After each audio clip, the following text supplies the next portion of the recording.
Olá pessoal, esse é o canal Understandable Simplification, meu nome é Rafael Basílio. Se você gostar desse vídeo, deixe um like, compartilhe e se inscreva no canal. Vamos lá pessoal! Olá pessoal, este é o capítulo 9, Seleção de Materiais do curso de Projeto de Produto.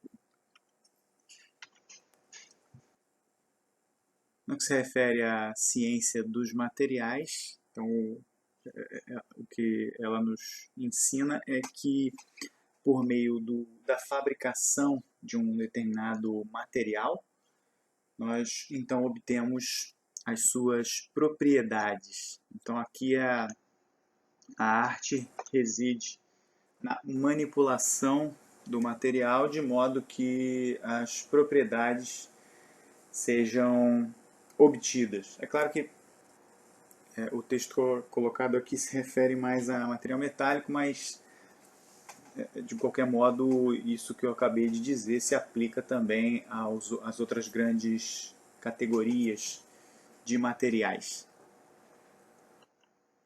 Então, nós temos os materiais cerâmicos, né, que consistem aí também de subcategorias, os materiais eletrônicos, as cerâmicas construcionais, as naturais, os vidros e as cerâmicas de engenharia.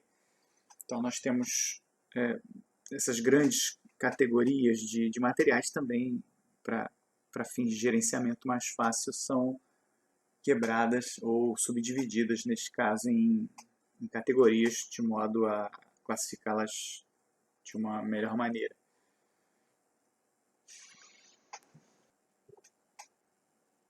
Temos também os compósitos, estes sim são tão vastos quanto se queira, visto que eles são a aglutinação de dois ou mais grandes áreas de materiais, de modo à obtenção de combinação de propriedades que uma categoria única não conseguiria prover. Então, eles são bastante utilizados, principalmente quando se quer redução de massa com grande resistência. Então, a indústria aeronáutica usa muito, justamente por conta de um dos objetivos ser o de reduzir massa para economia de combustível. Temos também os materiais poliméricos, que se subdividem então em termoplásticos, polímeros naturais e os chamados termofixos. Então, nós temos essas três categorias. Os polímeros também muito presentes no nosso dia a dia, né? O computador, o teclado, o mouse, tudo feito de material polimérico, utensílios domésticos, enfim, materiais de construção, materiais auxiliares, enfim, nós temos a invasão, né, dos materiais poliméricos no nosso dia a dia atual.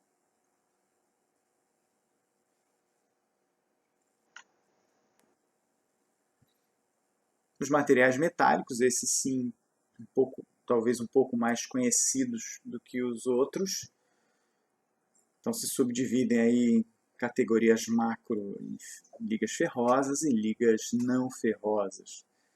É interessante ressaltar aqui que muitas vezes a gente acaba selecionando um material pelo fato de desconhecer outro material que talvez se adequasse razoavelmente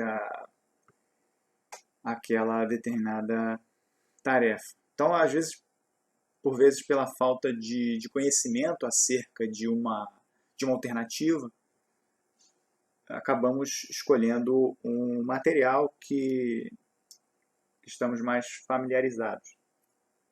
Entretanto, essa alternativa desconhecida, ela poderia muito bem ser uma alternativa adequada e ainda com economia de recursos.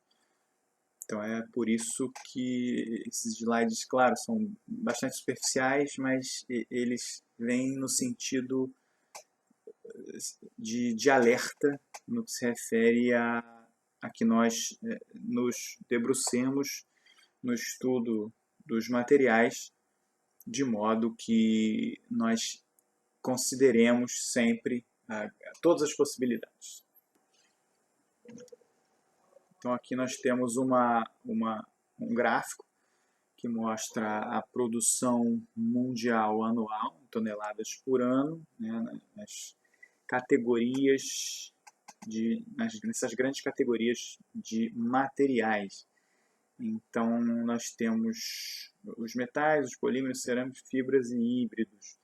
Então nós vemos que a produção mundial, por exemplo, de concreto, petróleo e carvão, aço, asfalto, madeira, são realmente as predominantes, tanto aí nos dados fornecidos, como também, talvez, no nosso visual do dia a dia. Né? Nós vemos sempre mais esses produtos, né, de concreto, madeira, asfalto, aço, petróleo e carvão. E vemos menos, por exemplo, fibra de carbono, ouro, prata, enfim. Então, isso também não é o único fator, mas também é um dos fatores que vão fixar, ou pelo menos considerar aí no preço desses itens, né, no preço ao consumidor. Não é o único, óbvio, isso é muito mais complexo do que isso que está sendo dito aqui agora. Já os níveis de dióxido de carbono versus as grandes categorias de materiais. Então, para fabricar o aço, por exemplo, nós temos uma quantidade de CO2, né, maior liberada de toneladas por ano do que a liga de titânio, por exemplo.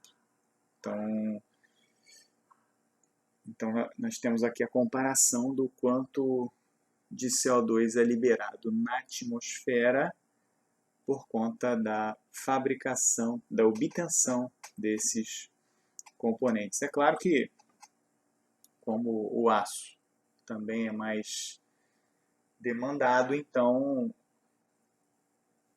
nós também temos uma quantidade maior de CO2 por ano.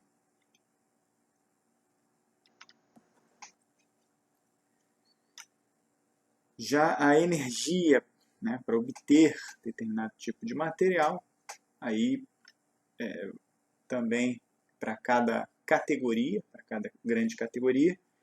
Então, por exemplo, podemos perceber que as ligas de titânio, por terem um alto ponto de fusão, são aí, pelo menos neste gráfico, as que mais demandam energia para sua obtenção.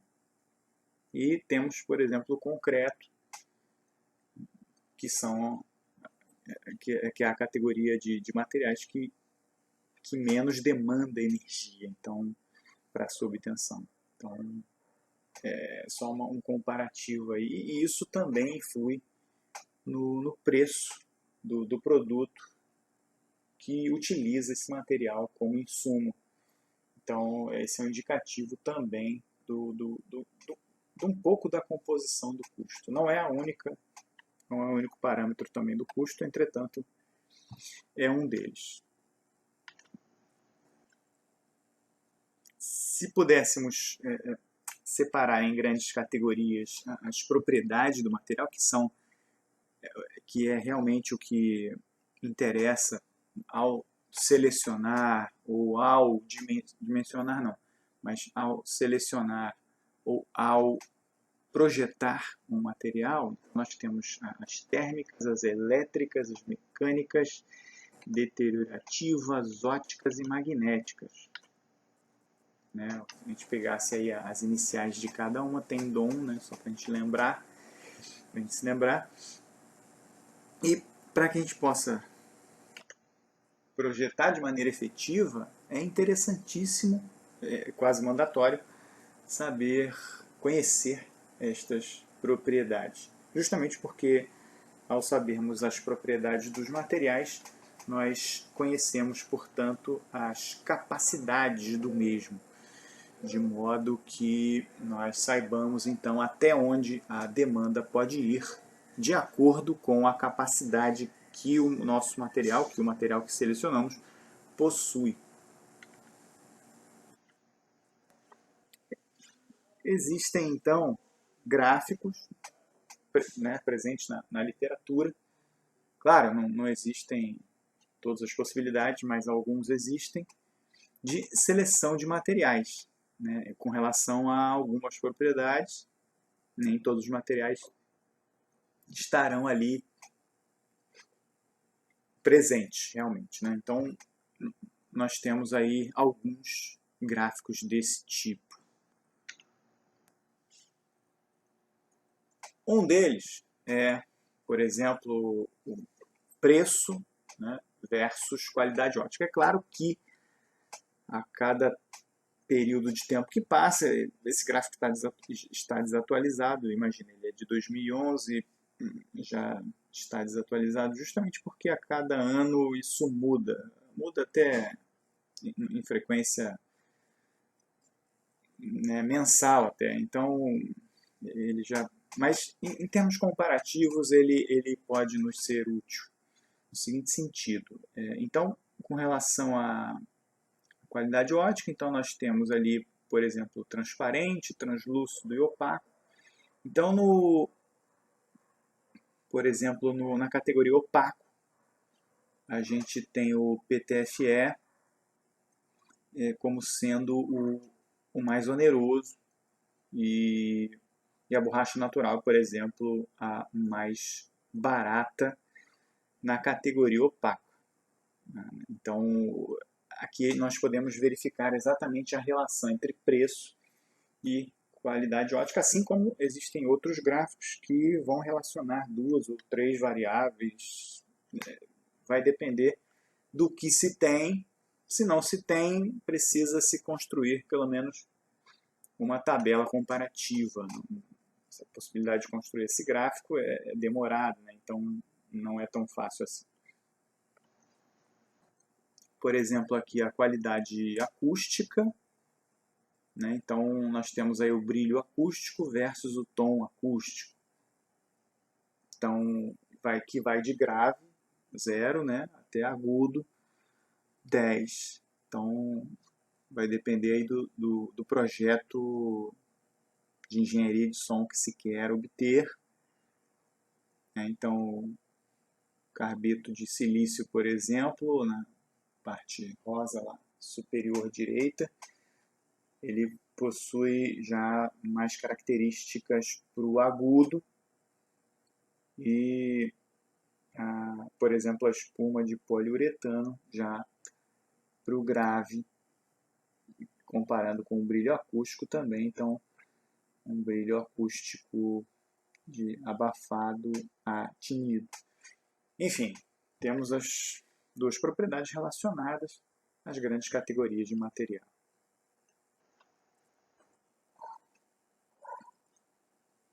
Já no que se refere a abrasão versus massa, então nós temos esse eixo Y, então, na verdade, vai de baixa para alta, tá? Então ali tem uma incorreção, de modo que, então, nós tenhamos aí os cerâmicos, tais como o alumínio, carbonato de silício, carbonato de boro, como sendo os mais resistentes à abrasão e até possuem uma massa um pouco menor que a de alguns metais ali, como titânio, o níquel, o bronze, o latão, enfim. E então a gente pode também ter um material um pouco mais leve e até com uma resistência à abrasão maior, né? Então cabe a nós decidirmos e selecionarmos adequadamente ao projeto. No gráfico resiliência versus rigidez, Então nós vemos aí os polímeros, por exemplo, com uma alta resiliência, entretanto rigidez baixa. Então a rigidez, por exemplo, dos cerâmicos é muito maior, entretanto resiliência baixa, ou seja, capacidade de absorção de energia na fase elástica baixa. Então vai depender do projeto.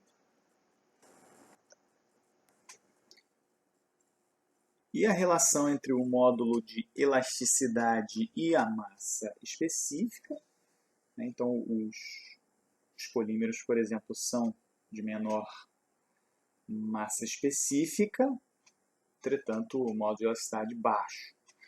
E nós temos ali, por exemplo, os metais, em que nós temos então uma massa específica alta e um módulo de elasticidade também alto. Tá? Então, os cerâmicos, nesse caso, possuem, em regra geral, ali uma massa específica até mais elevada que a dos metais, entretanto, com o mesmo módulo de elasticidade. Enfim, todos esses gráficos, existem uma enormidade de gráficos, tais como estes que foram apresentados, e cabe ali de maneira aproximada, né, essas relações são, nesse caso, de maneira aproximada, visto que não cobre especificamente os metais, talvez que se selecione, ou os materiais que se tem em mãos. Entretanto, tem-se uma ideia, pelo menos, comparativa entre os determinados tipos de materiais presentes nestes gráficos. Bom, me despeço por aqui. Até o próximo vídeo, se Deus quiser.